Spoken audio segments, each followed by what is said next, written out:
only unified force in the entire structure are the bureaucrats sitting around a table at the centre. That's the idea. It's being done mercilessly and has been unfolding for decades because the blueprint was there right from the start. A ruthless human being is more easily controlled. It's easy as that. Although everyone might not identify, as you say, with their nation or with their culture even, that is at least one fundamental point in many people's lives, and when they take that away, then it's much easier to control that human being, obviously. Exactly, that's the idea. Joining of Israel into the European Union, there have been talks of them joining as well, and which might again allude to the Zionist connection to the European Union and Israel, because Kudnov-Kalergi apparently had, well, if you want to term the very racist views in terms of how he viewed the Jewish race as supreme to the rest of the European people and so forth. Do you think that's the case? Do you think they go hand in hand? We talked about the Rome connection, obviously, but in terms of Zionism, if we look at that from one thing, are those separate, or do they go hand in hand, Rome and Israel, or Zionists? They're all connected, and they're connected through the House of Rothschild. See, if people just took a breath and looked at the whole scene, they would ask a series of questions. Why does that slither of land called Israel, and I've driven around it, and you can virtually drive around it in a day, why does that have so much power? Why is it the biggest, by far, recipient of American aid when it is one of the richest per capita countries in the world? Why does it have the biggest F-16 fleet outside America? How come it can have a very considerable arsenal of nuclear weapons, refuse to sign a non-proliferation treaty, and have a breathtaking agreement, which has just been confirmed by Barack Obama in the last few months, that they have a policy in terms of America and other countries and Israel that they don't ask whether they've got nuclear weapons, and therefore Israel doesn't have to say if they have or not. This is an official policy. Why, when they pepper bomb the most crowded piece of land in the world and instigate slaughter on a shocking scale, does the international community, apart from one or two people, say nothing? Simple. The House of Rothschild controls Israel. It created Israel. And more than that, it created a political philosophy. Note, a political philosophy called Zionism. What they've brilliantly done, though it's breaking down, is they have equated Jewish people as a race with Zionism, which is a political philosophy. And at its core is a secret society, connects into the other secret societies. And so if you challenge Zionism and its horrors and its impositions and its hypocrisy and its slaughter, you are equated with being prejudiced against Jewish people. What they don't tell you is significant numbers of Jewish people actually are appalled by Zionism and actually openly protest against it. And there's some fantastic young people in Israel that refuse to serve in the military and end up in jail because of it. And, you know, they are incredible people to have that sense of value. The questions that I've just posed can be answered very, very easily. The House of Rothschild control American politics. They control the neocons that control Bush. They control what I call the democons that control Obama. And in the White House, as I speak, we have the White House Chief of Staff, Rahm Emanuel, who is the puppeteer, immediate puppeteer of Obama, and his father actually served in an Israeli Zionist terror group called Irgun, which, with others, bombed Israel into existence and forced 750 to 800,000 Palestinians to leave their homeland after 1948. The reason, therefore, that Israel is the biggest recipient of American aid and military support is because this hand, called the House of Rothschild, takes the money from the United States and hands it to this hand, called Israel of the House of Rothschild, and says, thank you very much.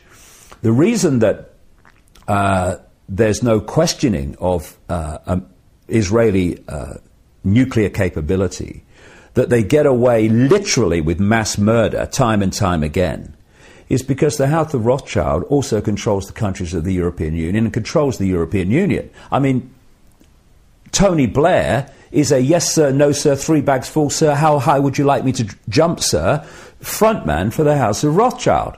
So who do they put in after he left the British government as negotiator of peace in Israel? Tony bloody Blair. What shall I say, Mr. Rothschild? Thank you very much. Thank you. Thank you. Thank you. And that's it. So when you've got the same force controlling all these different agencies, then of course they're going to be coordinated. That's why Israel gets away with what it gets away with. And if people think that's anti-Semitic, well, actually anti-Semitic means anti-Arab, by the way, then they'll have to take it and shove it somewhere where the sun don't shine. Because I ain't shutting up about this, because it's fundamental to understanding the world and to understanding the European Union and world events. The Jewish people, in general, have been mercilessly used by the House of Rothschild and their front secret society, satanic secret society called Zionism, as a front which they can hide behind. So it is House of Rothschild organizations like B'nai B'rith, Sons of the Covenant, who created an organization called the Anti-Defamation League, which goes around defaming everyone, ironically, who have not just campaigned for hate laws that stop you exposing these people. They've actually written the bloody legislation in America and North America and Canada. And so these hate laws, which say you can't say this, you can't say that because that's prejudice and all that, they're not there to protect gay people. Everyone to their own, I say. I can care less. They're not there to protect Jewish people or minorities. They're there simply to stop legitimate investigation of the Rothschilds and its network. That's what they're there for. And they are in so many ways, the Rothschilds, at operational level, the center of the spider's web. And they need to be exposed, because if they get exposed and they go, when I say go, they are removed from their positions of power. Because, to be honest, if they went to jail for what they have been responsible for, the House of Rothschild, they would have to reincarnate hundreds of times to complete the sentence. And we've ignored them, or we've not ignored them, people have ignored their power for long enough because they've brilliantly hidden it. It needs the light shone on it, because when they come down, in so many ways, the house of cards comes down. Thank you very much.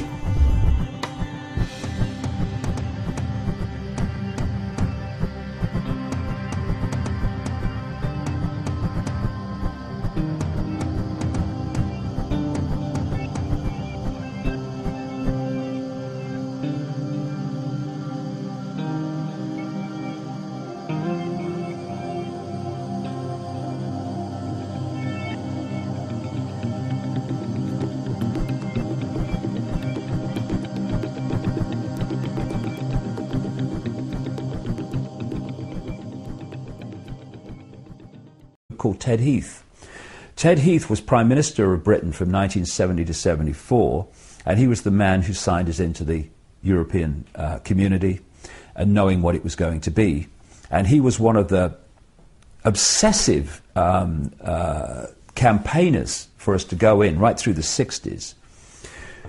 We have in Britain something called the 30-year rule, where cabinet papers are released after 30 years. Some of them are not released then because of national security, in other words, security of the agenda. But what came out in the 30-year rule in terms of Ted Heath is he had agreed, while denying it in public, to the rundown of the British fishing industry, the rundown of British agriculture, the rundown of manufacturing industry, right at the start. We're talking the early 1970s, because, again, what is happening was planned from the start. They have had this whole plan of turning the whole of Europe into effect a single unit. So before all these unions came in, you would have a country, and this part of the country would be the coal mining. If they had coal resources, this part would be industry. This part would do that. This part would do that. Different parts of the country specialise in different things. So the plan has been to do that to Europe. So right from the start, amazing but true, they were dictating which parts of Europe would specialise in what. So they decided that places like Germany would do this and that, but Britain, that would concentrate on service industries like insurance and banking and finance, and that therefore, because agriculture and industry and stuff like that was going to specialise elsewhere, in Britain all those things were going to be run down. And so while people in Britain and every other country were seeing these kind of changes in the way the country was, like through the Margaret Thatcher era, through the 80s, that Conservative government absolutely targeted, on purpose, blatantly, knowingly, at the core level, the coal industry in Britain. So we don't have a coal industry now. And we are an island, and yet our fishing industry is being decimated by European Union law. And so what people have perceived over the decades of the European Union as their countries changing and thinking, why is it happening? Now it's clear why. It was all being prepared for where we are.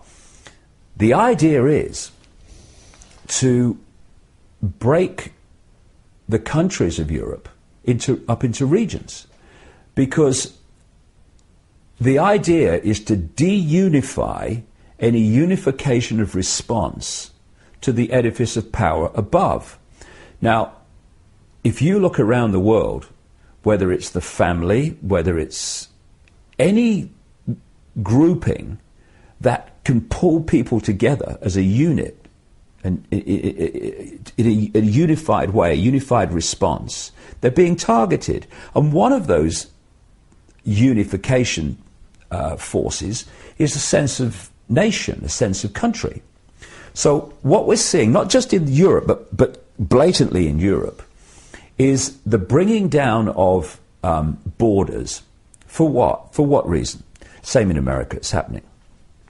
So that people from other cultures can pour into other cultures, and people from this culture can pour into that culture. Now, on the face of it, people might say, and I might agree with them, well, we're all kind of just human beings.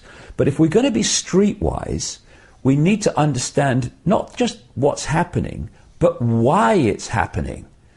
And why it's happening on one key level is the plan is to destroy any sense of nation, any sense of unique culture. I'm now seeing articles, and I have been for a while in British newspapers, saying, what is it to be British anymore? Is it eggs and bacon for breakfast? I mean, is it fish and chips? What is it to be British anymore? What's it mean? And that's the idea. The idea is to break down any of that. And I don't say that from a nationalistic point of view, because I don't actually recognise myself as British. I'm just consciousness having an experience. I mean, you can stick all the other labels. I'm not interested. But if we're going to be streetwise, we have to see what is happening from the perspective and the intended outcome of those that are doing it. And this is all part of destroying a sense of uniqueness in any way. So you've got this great blob mentality that we call Europe. And if you've got a real strong sense of nation, this is why they're doing the same game big time on the United States, which at one point had a massive sense of nation and what it was. If you've got a sense of nation, then when things are suggested that break your nation up into regions, that take your ability to govern yourselves to an outside agency, if you've got a sense of nationhood, we're American, we're British, we're not having this, break that up, people go much more quietly. And that's the idea. They want to, and the other interesting thing is some of the maps that have come to light that have been in British newspapers from time to time over the years, they don't just turn Britain into a series of regions, but they take this region of Britain and they clump it together in a regional group with a region in France and a region in Scandinavia. Again, all deunifying. So his associates, and they said, that's a good idea. And we're asked to believe that. It's a blatant symbol of, at least on one level, the goddess figure. And, the symbolism you've mentioned of the goddess Europa riding the bull. Well, the bull is the god figure. It's the Nimrod figure. And you've got commemorative coins being minted by the European Union over the years. There was one in 2005 to 2006, something like that, which has Europa riding the bull. I mean, they're ancient, esoteric, occult ritual symbols are all over the place because these families are that are behind the European Union were behind the Babylonian Empire, the Roman Empire. It's a continuation. It's not something new. It just changes the mask on its face as it moves through history. Also, you mentioned Rothschild as being behind the creation of the European Union as well. And actually, yesterday I found an interesting thing regarding Rothschild. They said this: in 1954, Baron Robert Rothschild was appointed chef de cabinet of Paul Henry Spaak at the Belgian Foreign Ministry. For the next 2 years, he worked together with Spaak and, maybe butchering his name here, Jean-Charles Snoy et de Oppers, or something like that, on the Treaty of Rome. Before the final signing of the treaty in 1957, shortly before the treaty was signed, Rothschild standing beside Spaak, gazing over the Forum Romanum in Rome, when Spaak said, "I think that we have re-established the Roman Empire without a single shot being fired." Anything you want to comment in regards to that? Exactly what they've done. Like I say, they want a global Roman Empire. The Rothschilds are fundamental to this. They are a family that were once called the Bowers, who were a notorious, if you say, black magic, occult, secret society type family who changed their name to Rothschild, Red Shield. And from that time, they grasped control of the now global economic system. They control all global finance, virtually, that has any effect on people's lives anyway. And they operate as if not the spider, then the operational organization of the spider. They are the people that are closest to the spider and at the center of this global secret society web, and they hand out the agenda and make sure it's played out through the web in every country. And so they don't just control the financial level, they control the corporations, and they control governments, and they are also the guiding, controlling force behind a network of organizations which were spawned from a secret society started in Britain in the late 19th century called the Round Table. And the offshoot satellite organizations of this central core Rothschild-controlled secret society, the Round Table, they started off in 1920 with the Royal Institute of International Affairs. Watch the think tanks. Look how the world is awash with think tanks, right? The think tanks are the means through which this whole thing is orchestrated overwhelmingly.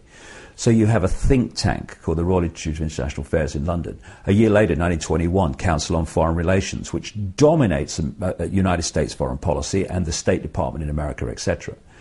Then you had the Club of Rome, I think that was 1968, that was set up to manipulate the environment and the environmental movement to justify global transformation. And this is where the lie of human-caused climate change has come from. 1954, you had the Bilderberg Group, and then in 1973, you had the Trilateral Commission, which was co-created by David Rockefeller, and the Rockefellers are a subordinate bloodline within the network to the Rothschilds. They represent the Rothschilds in America, the wider world too, but especially America. And the other co-creator of the Trilateral Commission was Zbigniew Brzezinski, President Jimmy Carter's national security advisor, who is one of the prime mentors of Barack Obama, who's just another, mask on the same face that as Bush was. And the Bilderberg Group is very, very important in the creation and the centralization of power within the European Union. For people who are new to these organizations, what they are is coordinating networks to coordinate a common policy, a common view among different countries, different people in banks, people in government, people in NATO, people in intelligence agencies. It's to create a coordination of view and of policy. And the Bilderberg Group has been one of the prime manipulators of the policy of of centralization of power in Europe. It's been from 1954, one of its prime motives has been to create the European Union as we now have. And it's very obvious and blatant that what we're seeing now was planned from the start. We have a situation where Russian dissidents who've come out of the old Soviet Union are describing the European Union, quite rightly, as a mirror in structure of the Soviet Union with the Politburo, etc. And some of them, one of them in particular, tells the story of having seen reports or official reports of a meeting that Mikhail Gorbachev had when he was the leader of the Soviet Union, with David Rockefeller and Henry Kissinger from the Trilateral Commission and Valéry Giscard d'Estaing, where in the middle of the conversation, d'Estaing said, Mr. President, this is what's going to happen within a certain number of years. In other words, what's happening now with the Treaty of Lisbon, the Lisbon Treaty, is going to happen in Europe, and it's going to happen in this period of years. So basically, you better get used to it. Now, what's interesting is two things. First of all, if France and the Netherlands had not voted no to the original constitution, then d'Estaing's timescale would have been virtually exact what he said, the number of years hence that this was going to come in. It's only been delayed because of those referendums, which meant they had to go through the process of going from a constitution to a treaty and all the rest of it. The other interesting thing is the person who oversaw the writing of the constitution was Valéry Giscard d'Estaing. So, Bilderberg Group, by the way. And we had a guy in the UK who was a practicing Satanist and serial child killer. I said that in my books when he was alive. No comeback, because it's true. Almost like it's a return to, we're not having kings and queens dictating to us just because of their bloodline. And now people are starting to realize, hold on a second, in a different form, that's happening. And so we're seeing the European Union and all these other institutions of power becoming more and more blatant in the fact that that's what they are, dictatorships. And so this Rubicon that's been crossed with this Lisbon Treaty is going to take us into an era very, very soon where vast numbers of people will realize, actually, we're seeing another version of what humanity rejected centuries ago, which is the overt dictatorship by the few of the many. How we respond to that will decide how long it goes on for. You mentioned, which is interesting, basically how the Roman Church has been built on a previous religion, pretty much. Right. They also use the name Europe. Europe, of course, which comes from Europa. Which is another name for the goddess, another name for Semiramis and the goddess under so many names in different communities and societies. Absolutely. We're seeing it re-emerging from behind the shield, from behind the smokescreen. Because in one way you can look at that, the EU even have, in some cases, statues of Europa riding the bull, Zeus, you know, and in Christian lore, that could be interpreted as the woman who's riding the beast, you know, the harlot. If we look at it from the Bible again, it's Babylon the Great, mother of harlots and out of earth's abominations. So in one way you wonder, which one is it then? Is it that she's the bride of the devil or the mother of God here? Who are we talking about? Because if I just show you quickly, you've probably seen these images already. But that's the comparison of the European Parliament and Peter Bruegel's Tower of Babel. And of course, merged together, they look like the same. So are they building the Tower of Babel? Are they building the Babylonian Empire again? But they're doing that under the guise of Christianity. Or what do you think is going on there? Well, all the way through this period, from Babylon, Sumer, ancient Egypt, right through the present day, the same network of interbreeding families and bloodlines have been at work. And they've been following the same religion, worshipping the same, quote, gods. It's all been the same stream of belief, of manipulation of families all the way through. But there have been periods where they've had to hide it. And there's periods when they've put it in front of our faces because they were confident enough that they could get away with it. So if you go further back, they were openly displaying their human sacrifice, their idols, their symbols, the whole thing. And then they went through this period where they felt necessary to do it covertly. And what we're seeing now is the re-emergence of putting it in our face. Now, this is happening in two ways. First of all, they're doing that. But secondly, as a result of a tremendous amount of research by people over the last few years, and the internet and books, etc., increasingly vast numbers of people are aware of these symbols, they're aware of the bloodlines, they're aware of the agenda. And what's actually happening, what conspiracy research is actually about, is bringing from the subconscious, the subliminal, to the conscious mind. So if you show someone a subliminal advertisement, for instance, and they look at it, the conscious mind won't see it. Almost everyone's conscious mind won't see it. When you point out where the subliminal is, and then show it them again and again, any time, the first thing they will see is the subliminal they couldn't see before, right? This is the way it works. I mean, it's amazing, but it's the way it works. Because what you've done is you brought it to conscious awareness. Now, as researchers, etc., have brought these things to public attention, they are bringing them out of the subconscious, out of the subliminal. And so people are seeing these things like they wouldn't have seen them before. So to an extent, they're putting it more and more in our face. But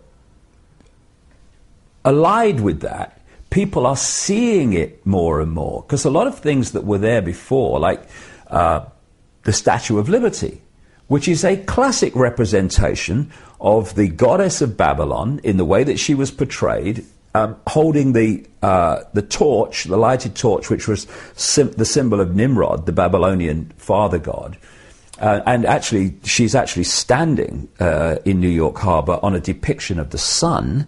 So it's all kind of sun-moon symbolism, which is basically the religions of these people, because that's another story. The sun-moon is covertly hiding the real meaning for those symbols. But So people are seeing it more, and will go on doing so, because these families are seeking to impose a global Roman Empire and a global Babylonian Empire, if you like, and therefore the symbols that they will use will be the symbols they've always used, and that's where it's becoming more blatant to people as they become more aware of what's going on. If we look at some of the more obvious symbolism of the European Union, if we look at the flag then, for instance, again, we have the 12 stars in the flag. Do you think that that's an astrological / zodiacal reference? Is it a Catholic reference with the Mother Mary and her 12 stars around her head? Or if we take it further, do you think could it be like the 12 lost tribes of Israel? Is it a Zionist reference here as well? What do you think? Well, people use symbols for different reasons, and they can have different meanings for the same symbol. But what is blatantly clear is that the 12 stars in a circle are an ancient symbol of the goddess. So, in the book of Revelation, which you can read in the Bible, you've got the 12 stars around the goddess figure, and the story that's told, cover story, is that there was a gentleman who was involved well before the European Union and the European community became established, who was involved in the background early administration of the whole process of introducing it, who was walking along and looked up, and he saw a statue of Mother Mary, and he looked up and he saw the stars around her head, and it was a clear blue sky. And he looked up and he saw the stars in the clear blue sky and said, that must be the symbol of the European Union. And he went along and he said it to his... In the shadows were basically making the decisions through Blair, and what the rest of the government decided or thought was irrelevant. And now, if he becomes the president of Europe, if you look at his track record, you look at the people behind him, you look at what the agenda is in terms of a third world war to complete the process to world government, world central bank, world army and all this stuff, he will take the European Union into a war. I mean, he knows no other way. And so the very fact that this was pointed out to the Irish people, what you're voting yes for is almost certainly this valueless, lying cheat to become, in effect, your head of state. And they still voted yes. Turkey's voting for Christmas. And Christmas is coming, by the way. One of the things that kind of I'm currently working on, so to speak, in terms of the film that we're working on, is a theory, rather, at this point. Some of the evidence seems to point out that the European Union is basically the recreation of the Roman Empire, or the Holy Roman Empire, pretty much. Yep. The Lisbon Treaty documents, once they are signed, are, for instance, they're lodged in Rome. The major step forward in the EU back in '57 was, of course, the signing of the Treaty of Rome, yeah. Tony Blair converted to Catholicism, again, potentially becoming the first president.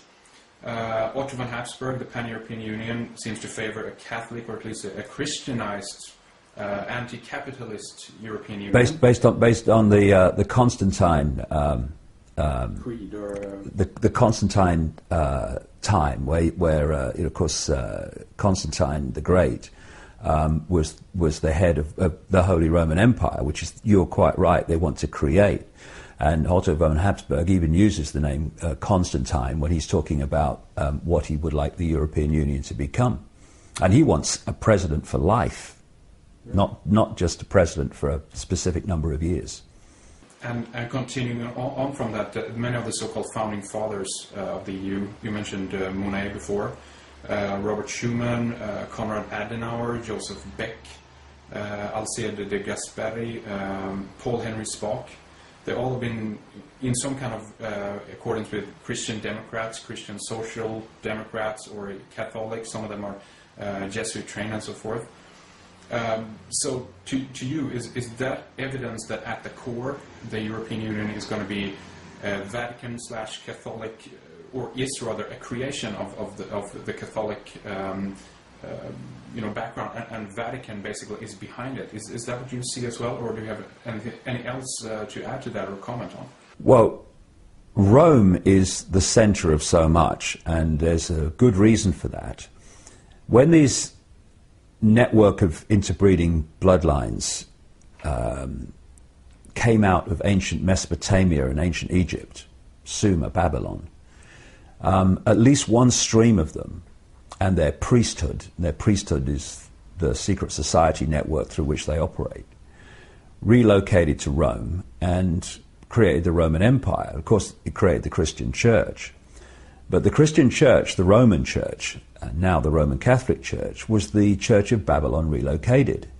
And the holy days of the Church of Babylon are the holy days of the Church of Rome, just use different names.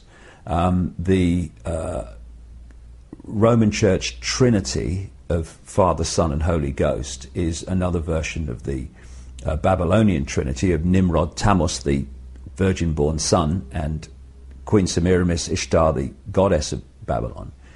And they symbolized Queen Semiramis in Babylon as a dove, and they symbolized the Holy Ghost in the Christian Trinity as a dove, which is the goddess. And what they also did was take all the attributes that the Babylonians gave to Queen Semiramis, Ishtar, like the Queen of Heaven, Virgin Queen, great, all this stuff, and they gave them to Mother Mary. So the Roman Church is the Church of Babylon. That's what we're looking at. And so it is in many ways, so many ways, the core of it all. And that's why the Jesuits and Opus Dei and all these people are so influential in this whole network of manipulation. Also influential, of course, you've got the Knights of Malta, used to be called the Knights Hospitaller of St. John of Jerusalem, again, allied to Rome. You've got the Knights Templar, again, connected to Rome. And so, yes, that's a massive vortex of control and manipulation. And it's no accident, as you rightly point out, that we have the Treaty of Rome and all these things within the European Union. And London is another major operational centre. But, Rome is massive. And it is a recreation in so many ways of the Roman Empire. Because people don't realise that, the Roman Empire is supposed to be from history, but our very laws are created on the Roman system. You look at the architecture of Washington, D.C., you look at the architecture of major buildings in London, like the Bank of England and so on and so forth, and you're looking at Rome. And Rome never went away. It just changed the way it operated, went underground rather than in your face. And we're actually seeing, Henrik, almost a cycle being completed now, because there was a point where people were rebelling against overt, in-your-face dictatorship, i.e. royal diktat, kings and queens dictating everything. They rebelled about that, and that this was a problem for the control system, the emerging control system. So they had to start to do it another way, and they did it by moving these elite bloodlines, although they kept some in the royal families like we have in Britain, etc. But most of them went into what I call the dark suit professions and introduced this thing called democracy. And they had politicians which appeared to be voting in relation to what people wanted, and they were being elected by people. And then you had the corporations, and you had all these other things, all these dark suit professions of this cabal, and their agents and gophers were running this system. And for a long time, they ran it because they had to, as if people were free, and they equated freedom with democracy, which is just dictatorship by the majority, or even dictatorship by the minority in many countries. And people bought that. But what we're now seeing is the movement getting ever faster, to the point where people are beginning to see again, as you know from your program, and I know from traveling the world and talking and researching this, more and more people are beginning to see again, actually, we're being controlled. It's all meanings of words are different in the way they are used in legislation than they're used in everyday life. Therefore, what appears to say something, if you read it, says something else in legalese. And the other thing is, as you point out from your question, is they explode these words and clauses and sub-clauses across pages and pages and pages of legislation. And the politicians who vote for it have never read it. We've got a guy in, this is just one example, it's a pathetic example, but it's a very good one, called Kenneth Clarke, who is in the Conservative Party and was in the Conservative government of Margaret Thatcher and others, who actually said openly on BBC Radio, while campaigning for the Maastricht Treaty, which was a big step towards where we are, he openly said on the radio that he'd not read the Maastricht Treaty. And so what happens is, and this is not just in the European Union legislation, it's done in all legislation, that they vote for it, and then something will happen. Oh, I didn't vote for that. Yeah, oh, over here. Get your glasses on. Right. Look down here. Subclause 7, stroke 3. There it is. I voted for you. Voted for that.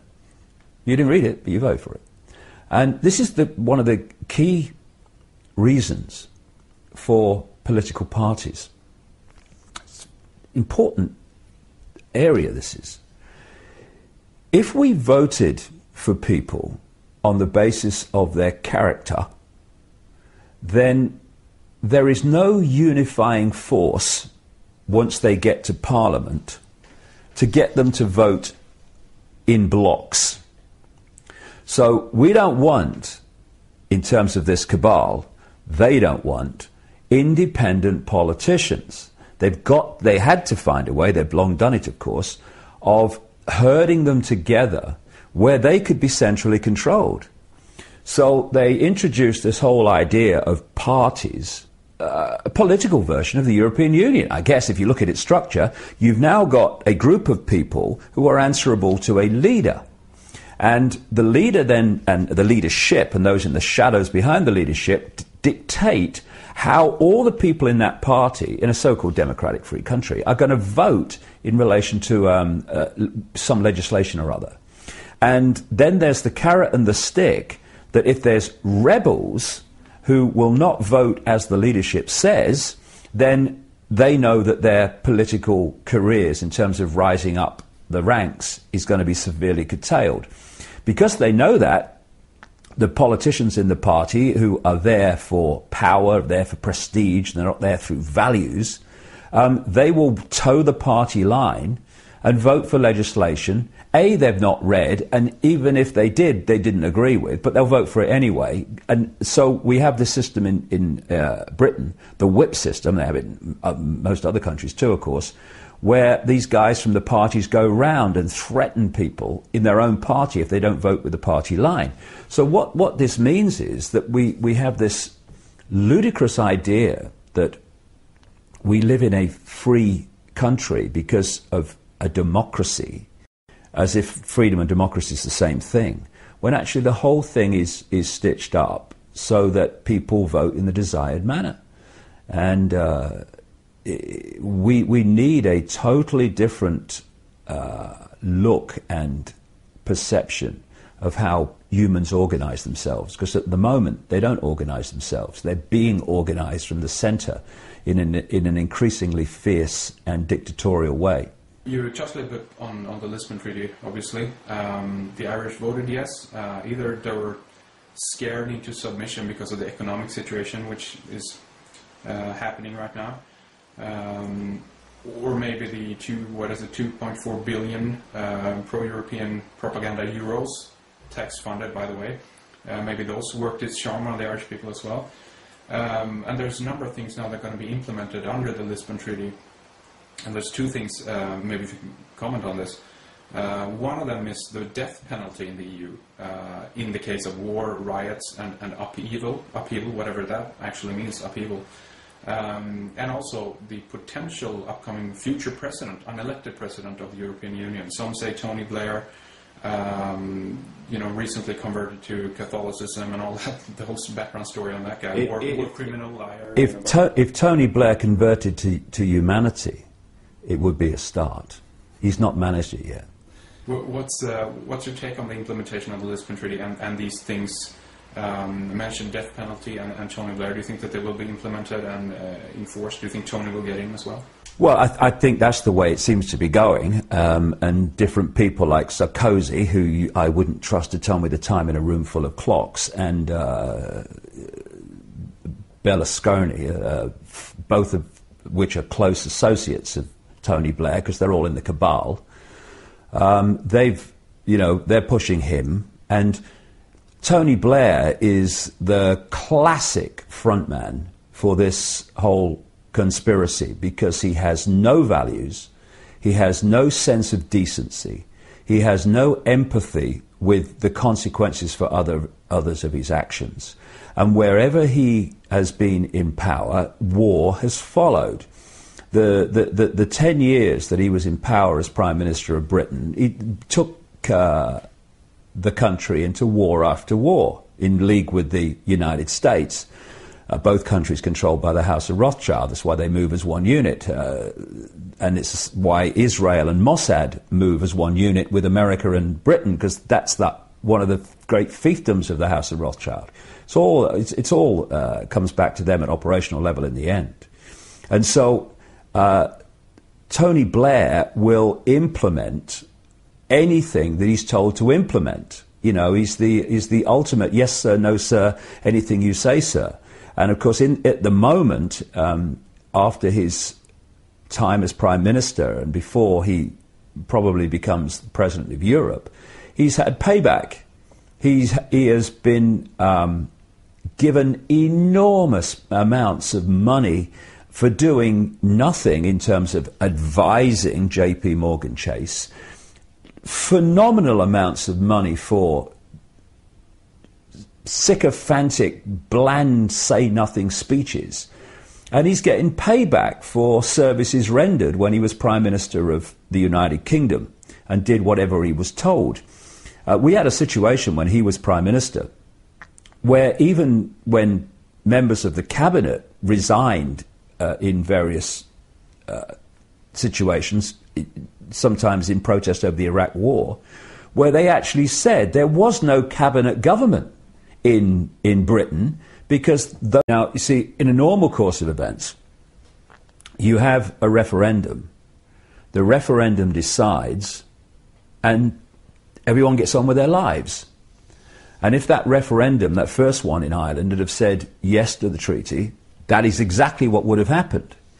But as I've said many times over the years, if it's the agenda, it doesn't take no for an answer. And so you know when it's the agenda, because it will not accept the outcome of a public referendum. So we have the second one. What happens then is they go to town big time on all the areas they need to change to get a different vote. One of the things that happened in Ireland, outrageously, was the people that decide media policy and media balance policy and media bias policy in Ireland decided that in the second referendum, the television stations and the media didn't have to give equal time to the yes or no vote. They just had to give basically equal time to each party. And as only one party, Sinn Féin, was wanting to vote no, of course the massive yes vote got all the coverage. And to be honest, if that vote had not been genuinely no, and some people think it wasn't, then they would have made it so by manipulating the votes anyway, and manipulating the count, because these people will not take no for an answer. So what we now have is a situation, outrageously, where a group of unelected bureaucrats in Brussels, appointed by other bureaucrats, controlled by the elite family network, are now going to decide on the policy and the structure of European society. And for those Irish people who genuinely voted yes to it, and those young people I saw jumping up and down with joy, like a goal had been scored in a cup final when the vote came through yes. If you ever watch this, you people that did that, you are going to regret what you did for the rest of your life.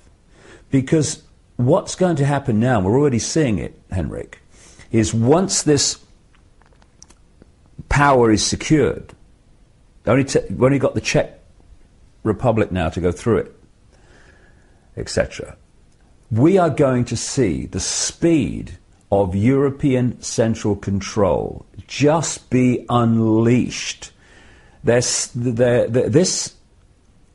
European control system, as we speak, is like a series of 100-meter runners at the start of an Olympic 100-meter final. It's like, on your marks, get set, and now they're waiting. And as soon as this control system is through and this treaty is all intact, the gun's going to go off. And in all directions, massive centralization of power, dictatorship from the center is going to happen. We're going to see things like a European database where all the countries pull their database. We're going to see European laws, European law enforcement, etc., etc. And you people in Ireland, good on you who voted no. But you voted yes. Young people, I'm afraid the celebrations are going to be very short. Because you know what the Irish have done, those that voted yes? They've voted to never have the option of voting again. Because what this means is, from now on, with the changes in the structure, we have literally a European government that has almost total power. And when you think that even now, before the treaty comes in, something like 75% of laws in the UK originate in the European Union, well, what's going to happen now? And it's been coming a long time, and some people have seen it, and some people have been watching the soap and the sports. Speaking about law, the law text of the European Union, or the body of the law, acquis communautaire, or whatever is the French term, probably butchering that, but anyway, it contains about 80,000 pages of law, according to some sources. Then this UK think tank, which is critical of the European Union, called Open Europe, recently did a check on this and claimed that it actually is 170,000 pages long, the body of the law in the European Union. So with that, having said that, the New World Order pretty much is potentially not the crackdown that we first might have thought it was, with tear gas and tasers, batons, rubber bullets, what have you, advanced technology, so-called non-lethal weapons and so forth.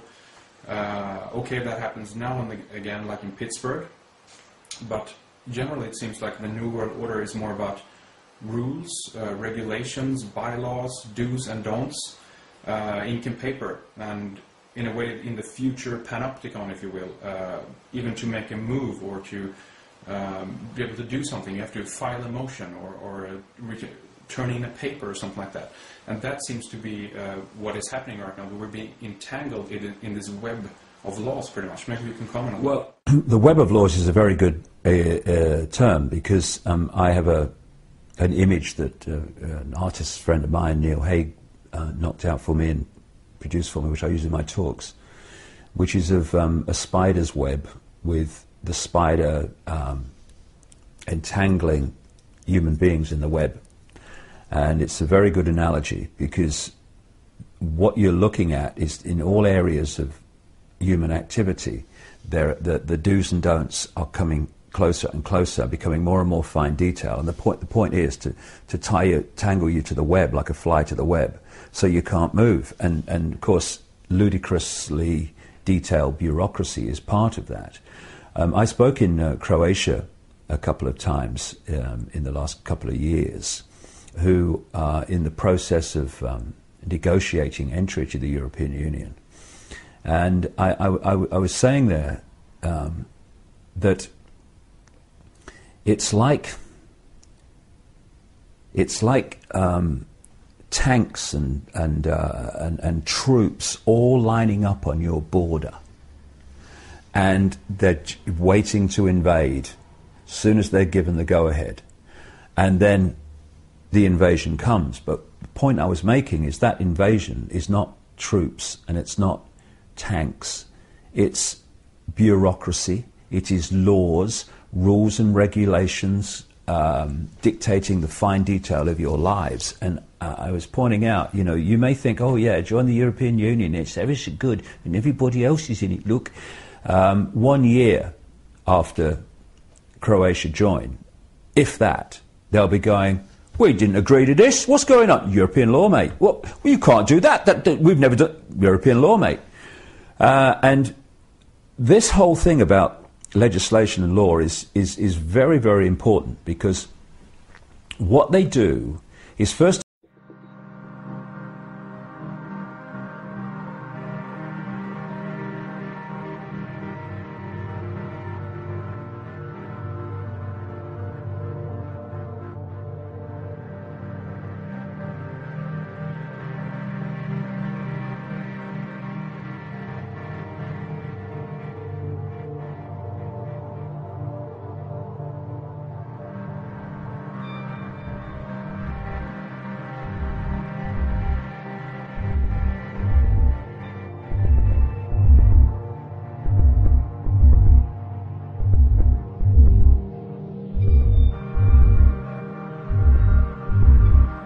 the European Union was planned long before the name was even mentioned, long before even the European Economic Community was mentioned.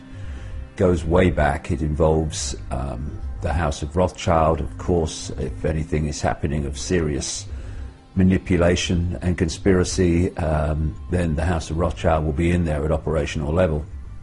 And one of the other so-called elite families is the Habsburgs, and of course Otto von Habsburg has been involved in the manipulation of the European Union is now for long before, like I say, it was ever mentioned. The idea is very simple. If you are the few and you want to control the many, you have to centralize decision making, you have to centralize power. The more points of decision-making you have, the more diversity of decision-making, the less power any small cabal is going to have at the centre. So the idea has been over not just hundreds of years, but thousands of years, to incessantly centralise power, to centralise decision-making. If you think back a little way, humanity was assembled, if you like, in tribes, where there were lots of tribes in these different areas of land, and the tribes were making decisions over what happened in the tribe. Then came the first major centralization operation, and that was when they turned large numbers of these tribes into different nations. And of course then you've got a situation where now a few people at the center of the nation are dictating to all the previous tribes. What the European Union is, and of course they have plans for similar structures all over the world. Like they've got the African Union, they want the North American Union to be the American Union, they want the Asia-Pacific Union. But the European Union is the blueprint. And this was the next stage where they started bringing the nations together under centralized control. So now a few literal bureaucrats in Brussels are dictating to the nations of Europe. The next stage from that is a world government which would dictate to the unions. And so, as with all of these manipulations of society, you see the outcome at some point. Like now we've got this Lisbon Treaty and, in effect, a United States of Europe. But that's the outcome as it is at the moment. Actually, it started decades and decades and decades ago, way back in the early part of the 20th century, when all this thing was kind of orchestrated. And one of the, of course, major frontmen of the creation of the European community was Jean Monnet, who was just, and again, a frontman for these families, who was used as the orchestrator and the administrator into existence of this European economic community as it was. And he wrote to a friend in the year I was born, we're talking nearly 60 years ago, 57 years ago, and he was saying that the idea is not to tell anybody, basically, that what we want is a centralized superstate, in effect. But what we'll do is we'll keep incessantly moving towards that and give an economic excuse for why the different stages of more and more centralization are justified until, as you put it, you basically pass a point where there's no return. And in effect, barring a colossal revolution, we are, in the present state of things anyway, past the point of no return. And it's just been a classic case of what I call the totalitarian tiptoe, where you start at A, you know you're going to Z, but you know if you go in gigantic leaps, then the change is so dramatic and quick that people look up and ask what's going on. So you make your leaps as much as you can get away with, but not so far that there's a big kind of reaction and acknowledgement that something very different is going on here. And they've done it brilliantly. But the way they played it in more recent times is to deny the public an opportunity to have a decision or make a decision in referendums, etc., on the incessant centralization of power that we've been seeing. Because more and more people are beginning, in fact, well past beginning, to look at the European Union, the way it's going, and feel great unease about it. We saw this with the no votes for the Constitution in the Netherlands and in France, and that was a big wake-up call to the manipulators, because they realized that if you give people the opportunity to say yes or no to this creation of this United States of Europe, then overwhelmingly you're going to get a no. That is why they simply changed the name of the Constitution to the treaty and kept 98% or something of the Constitution in the treaty. It was an excuse, clearly, blatantly, obviously, not to have a rerun of the French and Dutch referendums, because they knew they would say no again, and not to have to give a referendum in the UK where we would have massively said no, no question.